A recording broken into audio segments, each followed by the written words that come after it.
Halo, perkenalkan nama saya Leonardo. Pada hari ini saya akan membuat video tentang proses ETL dengan menggunakan Pentaho. Untuk tujuan dari proses ETL ini adalah kita akan mencoba membuat star schema dengan 3 tabel, yaitu ada tabel fact transaction, dimension date, dan juga dimensi customer.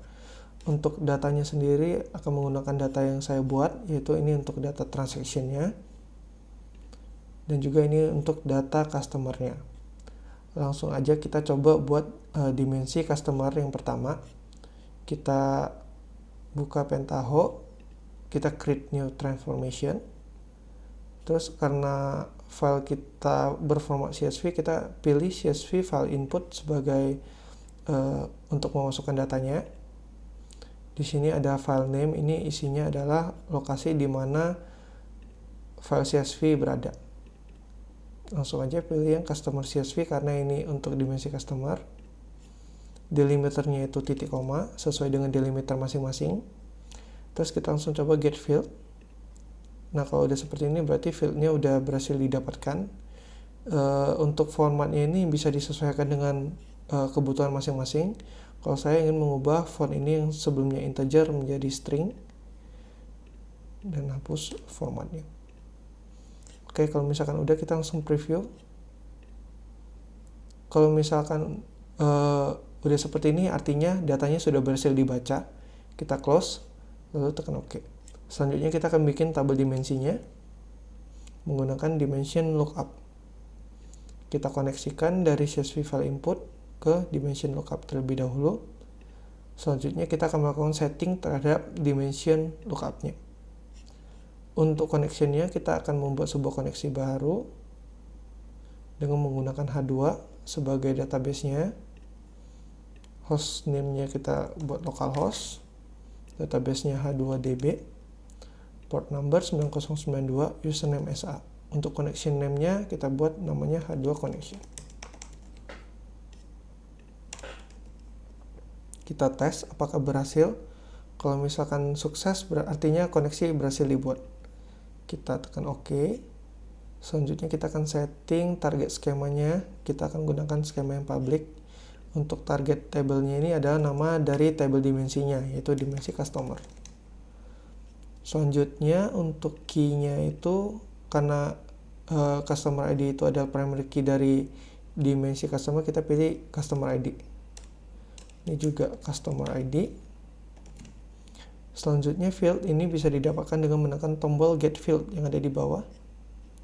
Oke, fieldnya sudah ada semua. Selanjutnya kita masukkan nama surrogate key-nya di bagian technical key field, yaitu dim customer ID. Karena ini menggunakan SCD tipe 2, maka jangan lupa untuk memasukkan version di sini, date from dan date to.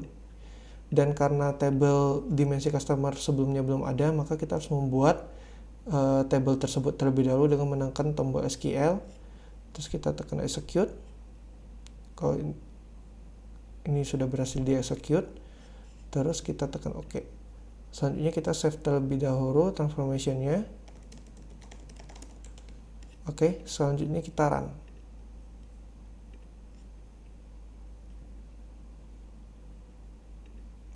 Oke, kalau udah seperti ini berarti udah berhasil. Sekarang kita mau ngecek apakah tabelnya berhasil dibuat atau tidak. Kita pilih yang H2 connection di sini.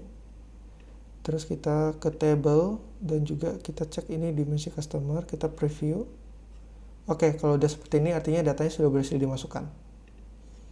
Selanjutnya kita akan melanjutkan untuk dimension date. Di sini saya sudah buatkan date-nya, yaitu ada beberapa step, saya akan jelaskan. Yang pertama adalah kita akan mengenerate row baru sebanyak 700 row dengan value-nya itu tanggal 1 bulan 1 2022. Selanjutnya kita akan membuat sequence dengan step add sequence sebanyak start at value 1 increment by 1 untuk digunakan untuk kalkulasi date di sini. Jadi tujuan kalkulasi date ini adalah untuk mendapatkan field yang namanya transaction date. Dengan kalkulasi itu adalah date A plus B days, di mana date A itu berasal dari start date yang tanggal 1 bulan 1 2022, sedangkan B days-nya itu adalah hasil sequence yang kita buat sebelumnya. Selanjutnya itu kita akan mengambil value-nya, transaction date di sini, select value, dan juga kita akan mengkalkulasikan field lainnya, yaitu ada field day, month, dan year di sini. Dengan menggunakan day of year of date A untuk field day, month of date A untuk month, dan year of date A untuk year-nya. Oke. Selanjutnya kita akan masukkan ke dalam dimensi, ini nggak ada perbedaan, dan pastikan koneksinya itu sama. Yang tadi, ini settingannya harus sama, kita tes, sukses. Dan perbedaannya ada di target table-nya, di mana nama tabelnya ini adalah dim date. Langsung aja kita buat tabelnya terlebih dahulu dengan menekan SQL, execute. Jika sudah sukses, kita akan coba untuk menjalankan transformasi date ini. Kita run. Oke, kalau misalkan udah sukses, kita akan mengecek apakah dimensi date ini berhasil dibuat atau tidak.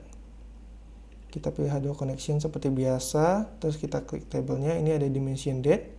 Kita coba cek, karena tadi ada 700 row, kita masukkan aja 700. Nah, kalau udah seperti ini, artinya dimension date-nya sudah berhasil dibuat. Selanjutnya, kita akan masuk ke bagian fakta. Tabel fakta transaction di sini. Di sini ada 4 step, saya akan jelaskan satu persatu. Yang pertama itu kita import transaction-nya.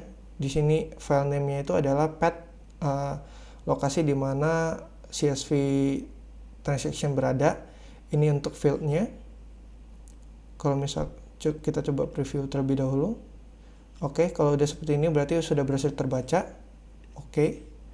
Terus kita akan look up untuk dimensi customer, karena pada fakta transaction kita butuh customer ID.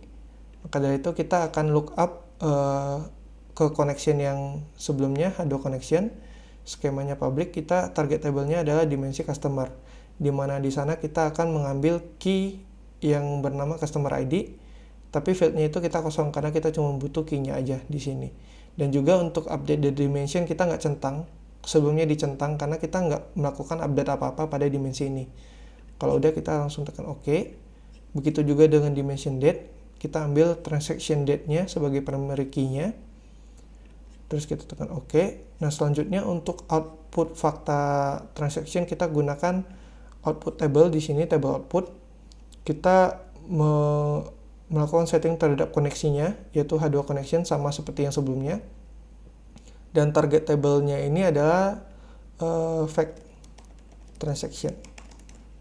Oke, kalau udah kita coba buat tabelnya terlebih dahulu dengan menekan tombol SQL. Oke, kalau udah kita langsung coba run aja.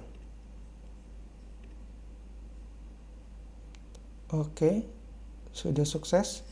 Kita coba cek apakah tabel faktanya berhasil dibuat. Oke, ini ada fact transaction, kita coba preview.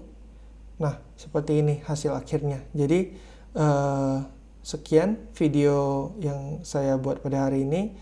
Semoga bermanfaat dan sampai jumpa di video selanjutnya. Terima kasih.